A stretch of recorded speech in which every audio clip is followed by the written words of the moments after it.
Ladies and gentlemen, waiting since 57. I'm Adam, in spirit, producer Stu, in the house, doing our thing. This is one of those weeks as a Lions fan, as a middle-aged dad, that I struggle with. The Sunday night game is not my favorite game of the week. The Sunday night game is not my favorite game of the week, especially when the Lions are playing legitimate competition. For those of you that don't know, this podcast is essentially my cope for Lions fandom. I need stats, I need analytics, and I need to take everything I can to level out the intensity of my fandom. So I'm not a jerk on Sunday when the Lions lose. So this is just all me trying to deal with my too intense fandom. I don't know what it is. I don't know what it is. But the Sunday night games are not built for East Coast fans and East Coast parents. You know what I mean? These games roll late. And then my problem is, for those of you that don't know, I do some other podcasts. If I do those podcasts later in the evening, I can't go to sleep because it gets me rolling. The Lions thing is on a whole nother level though. If they lose a late game, I'm not going to sleep well. I don't have time to come down from the loss, like if it were a 1 o'clock game or a 4 o'clock game. If they win and it's not a blowout, I will not be able to sleep. If they're blowing somebody out like they blew out the Commanders last week, I'll be able to sleep. So I don't know. This is how I deal with this stuff. Welcome to everybody in the chat. It's good to see everybody in there. This is the Waiting Since 57 Detroit Lions podcast. We have a big game coming up this week, and I'm not always a fan of the stuff where people are like, oh, well, is this game a must win? Is this the biggest game of the season? You kind of get to a point where every game is the biggest game of the season, especially as the season rolls on and you're in playoff contention. So, but it is a nice measuring stick game. You know, we're going to be digging into what's been going on with the Lions, what's been going on with the Eagles a little bit. But yeah, it would feel great to obviously roll out of here with the win this week. What you're going to see on the big news networks, if the Lions pull off this win, everybody's going to be talking Super Bowl contender again. That stuff pops up and down. You know, ESPN, they have to have big things to talk about and whatever. But yeah, let's dive into item number one from our news this week. Is John Morton still in the spotlight, lost his play calling duties last week. And apparently it was a very, very good thing for the Lions. They popped off for over 500 yards total, again, against the banged up and bit hapless Washington Commanders. But one of the things I've been doing with the pod is since I've been doing the pod, I've been watching more of the pressers. So I try to, when I prep for this pod, I don't just try to listen to other people's takes on stuff. I try to listen to the interviews, watch the games, and try to put together some ideas of my own. And so I've been watching more of these pressers. And if you've not seen Tashard Choice speak, Lions running back coach, you need to check him out. So you need to go to Detroit Lions on YouTube, and then go to their videos, and they'll have their coaches pressers for the week. And you kind of see how Dan hires these guys that are former players, intense dudes, guys that really love their players, love developing their people.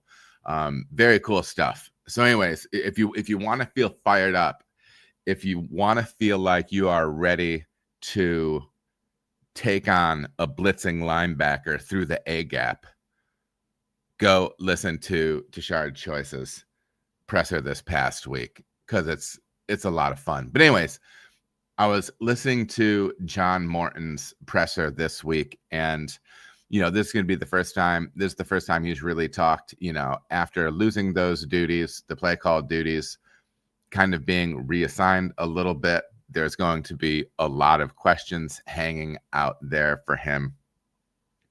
And it was going to be interesting to see how he was going to handle it. I'm going to hit you up with some excerpts from that. And these are quotes from John Morton. He says, "I want to do whatever it takes to win. As soon as Campbell said it," meaning he's losing play call duties, "I'm like, all right, let's go. What have we got to do?" That's the way I've always been in this business. I've been cut 6 times. I've been fired. Man, you just march on, because it's always about the team. It always is. It's not about me, goals, this and that. No, the ultimate goal is to win a Super Bowl. So I don't even blink twice, because I know my role here. You're going to keep fighting, right? That's what we do. That's what the Lions do. This organization has been awesome, and they live off grit, adversity, and fighting through it. That's me. Like I said, my dad worked for GM for 30-something years. I saw him work on the assembly line forever, so that's all I know. Like I said, I was cut 6 times as a player, been fired plenty of times. What have I got to do to get better? That's the way you approach it. That's the way we tell our players.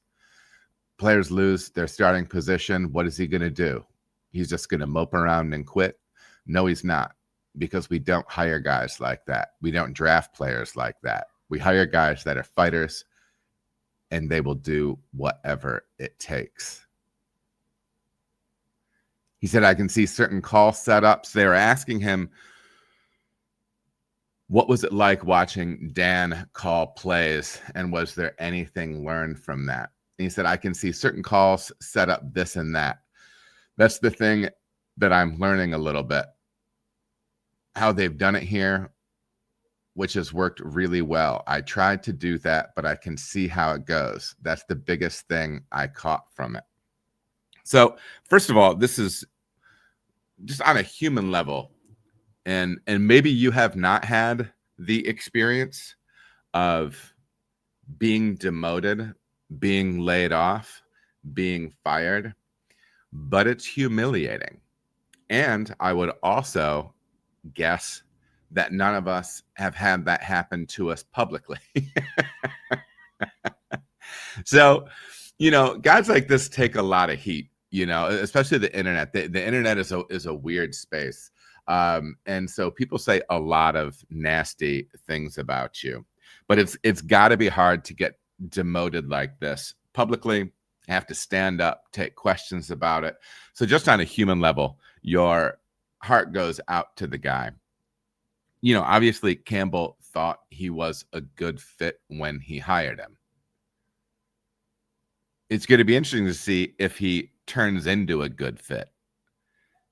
One of the things that I'm going to find really interesting about this whole John Morton situation is it's kind of an example of the role of staff development. I think sometimes, even like when like throughout my work career, there's almost like this notion of once you hit certain levels of management, you're kind of like, I don't know, you're kind of like a fully formed product or whatever. But everybody has that room to grow, right? It's going to be interesting to see how the Lions go about and Dan Campbell goes about developing John Morton. Do they think that, hey, listen, this is somebody that's going to be able to sit back, watch how we do this, learn this, and be able to implement it himself? So, the question really is John going to grow into this role? Because I don't see Dan giving up play calling duties really anytime soon. I do think it's clear that he doesn't want to be play calling long term.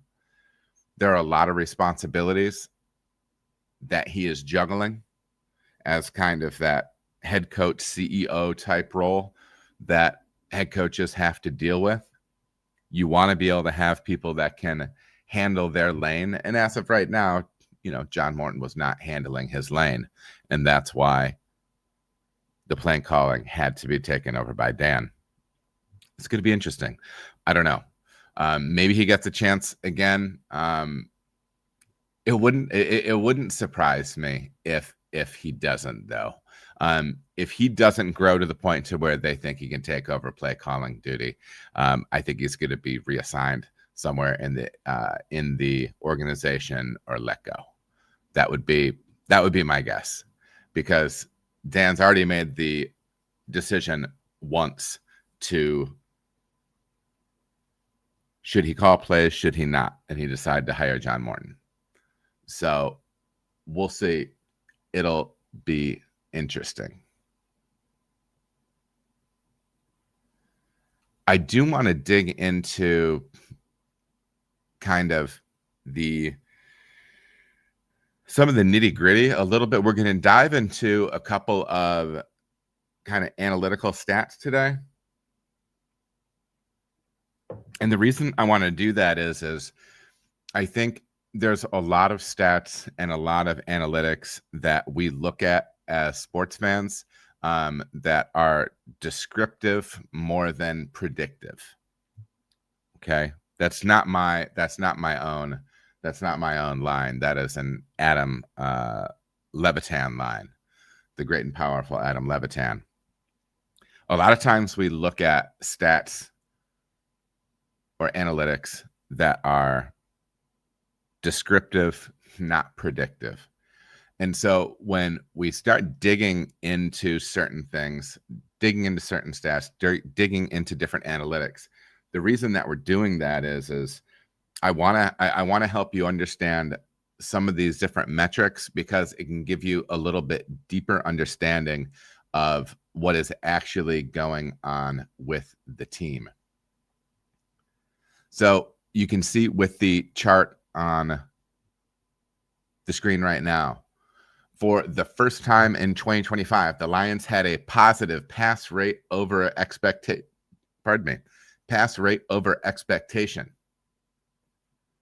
What is that? We'll talk about it. But it's no coincidence that it happened in the first week that Dan Campbell is play calling. If you look at this chart on the screen right here, you can see it says pass rate over expected, and this is from ETR, a great resource. And you can see all the red bars dropping down. Anywhere from the biggest number is probably around 11-12% to around 5%. Okay, and then for the first time, you see a green bar all the way over here with Washington. And this is, it's an interesting outlier. It's an interesting outlier because the Lions were ahead quite a bit in that game. And your instincts might tell you, if you're ahead, you're going to be running the ball more. All right. But pass rate over expected, PROE. It's a metric that compares a team's actual passing rate to the passing rate that would be expected given the game's situation. It accounts for factors like score differential, down and distance, and time remaining to provide a clear picture of a team's offensive philosophy than simple pass rates, which can be skewed by being ahead or behind. And we'll also call that game script sometimes. So we'll talk about game script. For instance, if a team falls behind because they put up, their defense gave up a bunch of points, they're going to have to pass the ball more, okay? They're going to have to pass the ball more, and that's a game script dependent thing.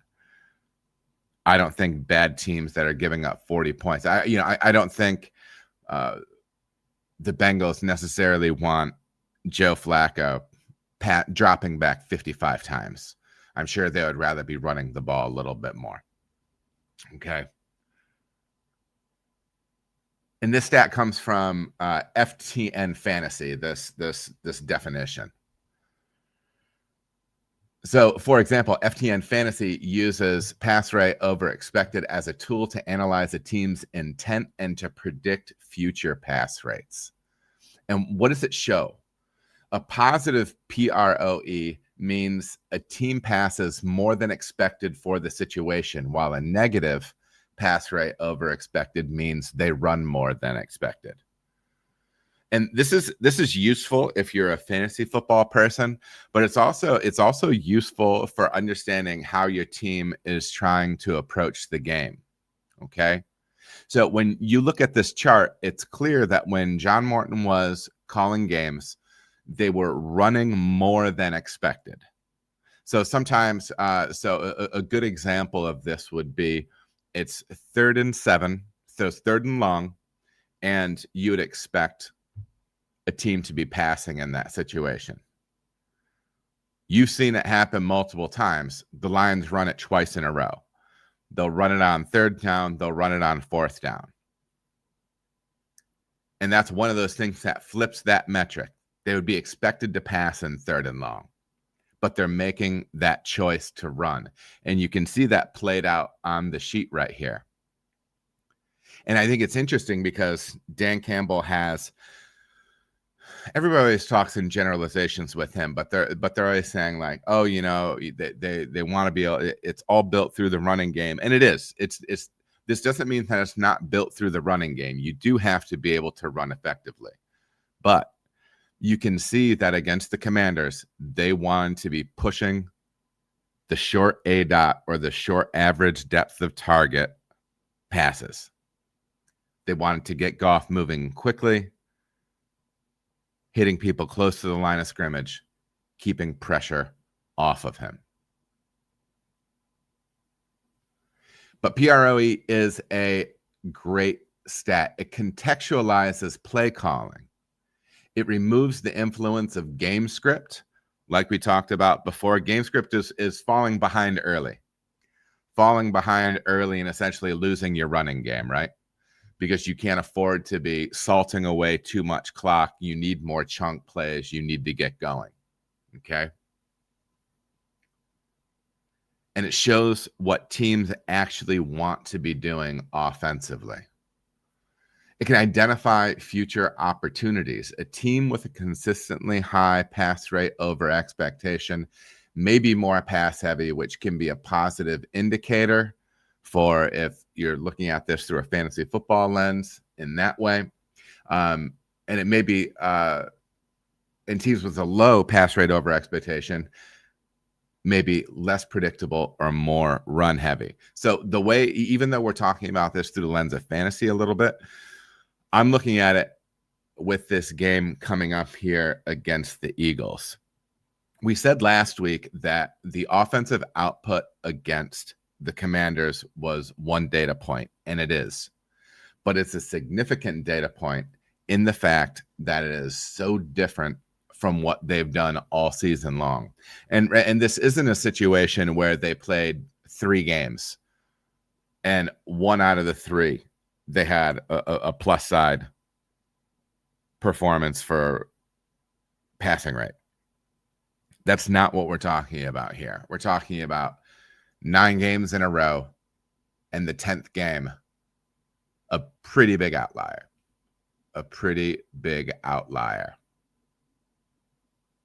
It's more stable than raw pass stats. So you can look at, PROE is considered a more stable and reliable predictor of a team's future passing habits compared to raw passing alone. This is why we're interested in this, because we can look at a game like the Lions. This could be a significant factor in this week's matchup.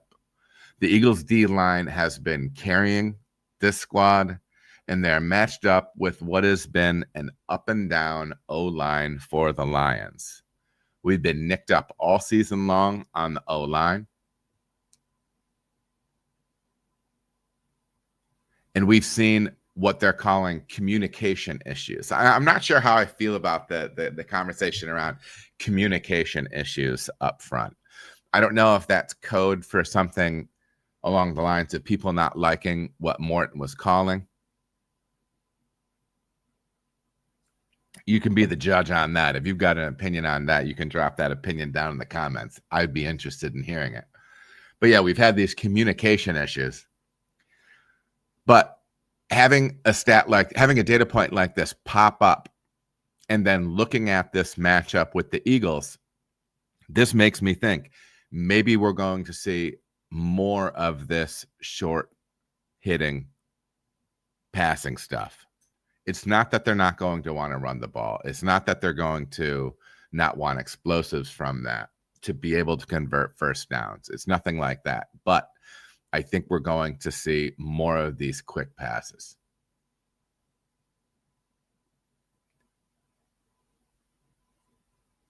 Let's see here. I think their best option for keeping Goff clean, because listen, that defensive front is nasty. I am hoping Jalen Carter spits on Jared Goff before the first snap of the game. That would be pretty awesome. I'm never for anybody getting injured, but I'm all right with somebody being dumb and getting kicked out of the game.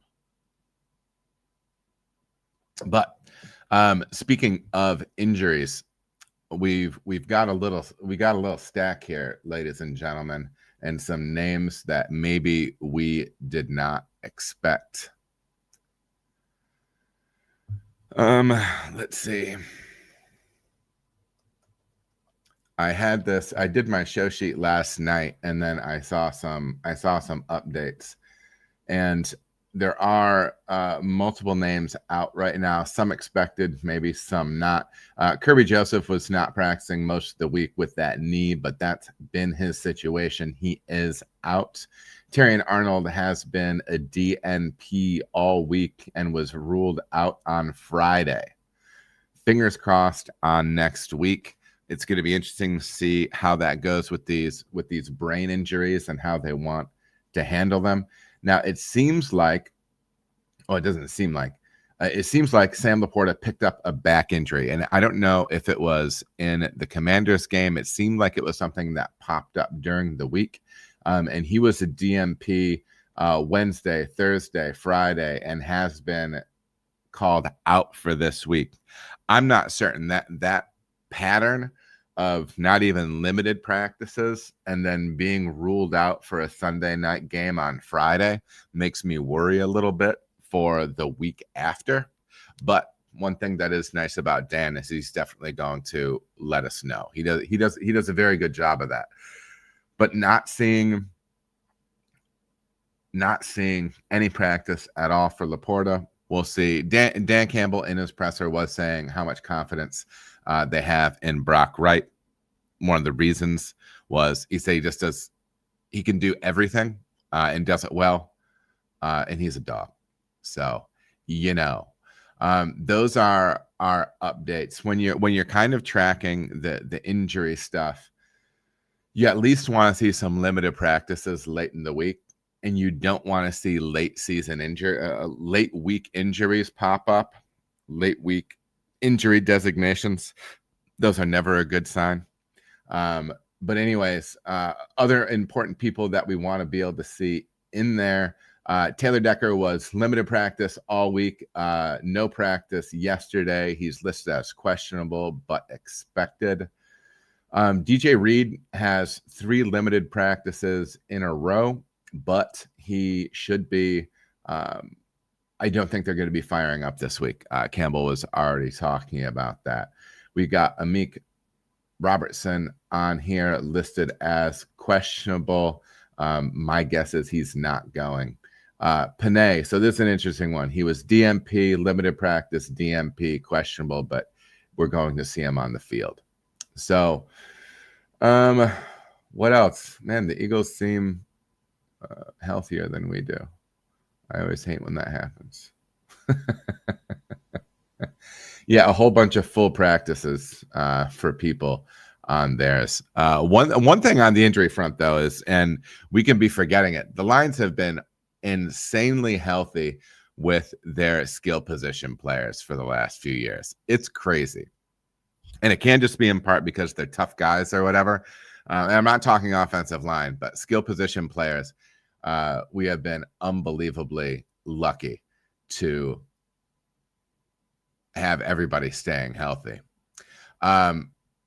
Let's dip into another stat that I really like to discuss. And you can see over here, this is a tweet from Jeremy Risman from Pride of Detroit. If you are not following Pride of Detroit online, you should be. He has a tweet here over from the X platform. If this game was played purely by DVOA rankings, the Lions would win big. Lions are ranked higher than the Eagles in pass offense versus pass defense. Lions are 6th. Eagles are 11th. Lions run offense is 6th. Eagles run defense is 21st. Eagles pass offense 7th. Lions pass defense 3rd. Eagles run offense 22nd. Lions run defense 7th. All edges to Detroit. Again, that's from my man Jeremy Risman over there at Pride of Detroit. So let's take a look at what DVOA is. And again, this is per FTN Fantasy. DVOA is a method of evaluating teams, units, or players. It takes every single play during the NFL season and compares each one to a league average baseline built based on situation. DVOA measures not just yardage, but yardage toward a first down. 5 yards on 3rd and 4 are worth more than 5 yards on 1st and 10, and much more than 5 yards on 3rd and 12. Performance is also adjusted for the quality of the opponent. DVOA is a percentage. So a team with a DVOA of 10% is 10% better than the average team. And a quarterback with a DVOA of negative 20% is 20% worse than the average quarterback. Because DVOA measures scoring, defenses are better when they are negative. Every year, the stat is normalized, so the average for that year is 0%. It's a fun stat to be able to check out. So when we go back to this tweet by Jeremy, we can see that the Lions, for these particular metrics, you might be able to cherry pick some other ones and put something together here. You know, this Eagles team is interesting because they've been up and down. Last year, 2024, very, very impressive. Kicked a lot of butt. Last year, the tush push was so successful. I prefer brotherly shove, by the way. I don't know where you fall on it, but I prefer brotherly shove. I think that one's just a little bit more clever. I like that one quite a bit. But they were a dominant team last year, and they've lost some weird games this year. And listen, those things happen. You know, my son will say to me, you know, the Eagles lose to somebody that they shouldn't lose to, and he'll say, well, you know, I thought the Eagles were good. I didn't know the Eagles were bad. I'm like, that's not how it works. You know what I mean? Like being ultra dominant isn't like the only, I don't know, like, first of all, it doesn't happen very often. It doesn't happen very often, but you know, they're a tough organization. They're super aggressive and pretty savvy on the team building side. So much so that anytime they make any move, I mean, people are falling all over themselves. Howie Roseman. People love Howie Roseman. Anything he does, people fan out about. And to be honest, national media, people are to that point with Campbell too. So, it is what it is. But Howie gets a lot of love. They draft well. They move. They trade around. They draft well. They make free agent signings. They do the whole thing. And they're credited for really handling the salary cap well. And I thought it was interesting in Dan's presser this week, he was talking about how, they tend to evaluate players pretty similarly. If they seem to be looking for the same things. Because remember, the Lions, their draft board seems to be a little bit different than a lot of the rest of the leagues. It's one of the reasons that they're universally panned by the pundits for what they do in the draft.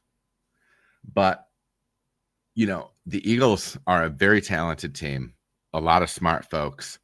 There might be some cracks in what's going on there from a leadership standpoint. I think when you're winning, you can kind of sweep things under the rug. But when you're not, those warts start to show a little bit. And, some people are getting fussy. A.J. Brown's getting fussy. I would love for it to be a distraction. The offense has been up and down this year. A.J. Brown's mad because he's not getting the ball. Please stay mad one more week and don't throw him the ball. We want as many distractions as possible. I want A.J. Brown rage reading books on the sideline. Okay? I love that that's his coping mechanism. Good for him. He's not going full Antonio Brown. That could be taking on new meaning with the Antonio Brown news of late, but he's not doing that either. He's just reading books and telling people to not start him in fantasy. I would love to see the Eagles only score 10 points again. They looked flat last week. They got an ugly win against the Packers last week. They're on a short week. You would love for the Lions to be able to isolate some things that worked against them, be able to capitalize on it, throw wrinkles in it. As of yesterday, Eagles are favored at home by 2.5 points. There's a game total of 46.5. I don't recommend that you gamble on this game, at least not with my advice, and only just with pennies if you do. So one of the things that I always look out for is I do like to keep an eye on the weather side because this game is an 8:00 kickoff. So we are looking at 40 degrees at the beginning of that game, and it's going to be dropping into the high 30s as the evening goes on. I'm not interested in humidity. I am interested in wind. The wind at the beginning of this game is supposed to be at 15 miles an hour. And it said there will be gusts up to 39 miles per hour. I don't know. Oh, it says, so still gusts into the 30 mile an hour range. That is, believe it or not, I've listened to people that talk about weather and the range of weather elements and at what point it impacts. You could potentially be getting a situation when you do have wind gusts that high that you can't actually be affecting the passing game.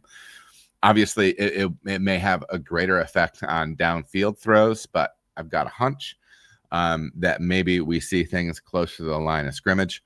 But you never know. If people are adjusting to that and you can beat some people over the top, maybe they will be airing it out.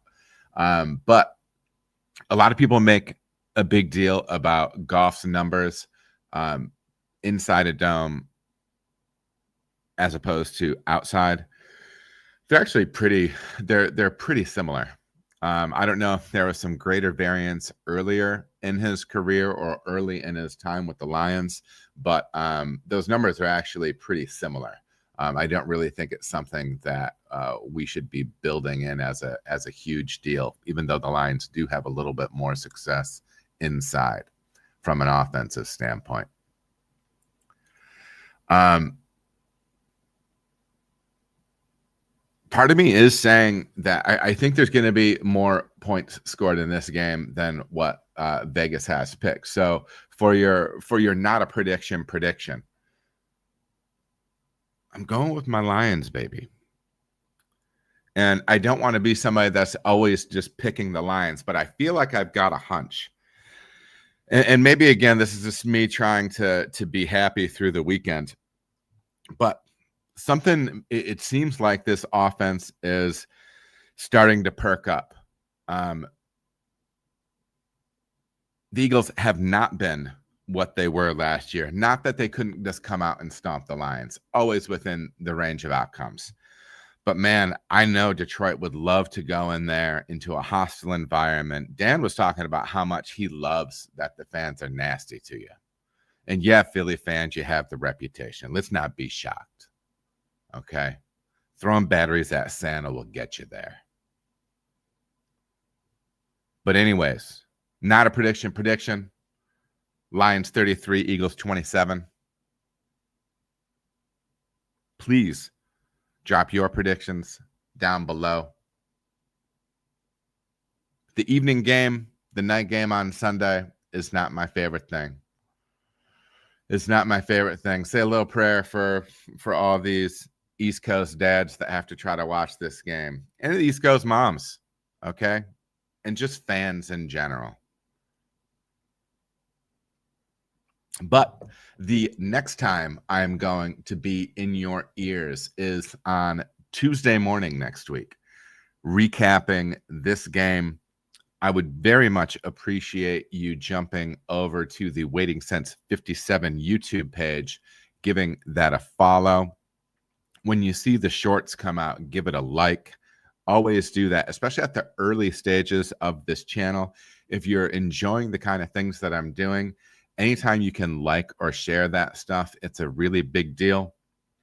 This stuff also gets posted on the Waiting Since 57 Instagram page. Giving that a follow and share, that stuff all really helps. I really appreciate it. This is like a fun side hustle project for me. But anything you can do to help show the algorithm that you are enjoying what you're seeing.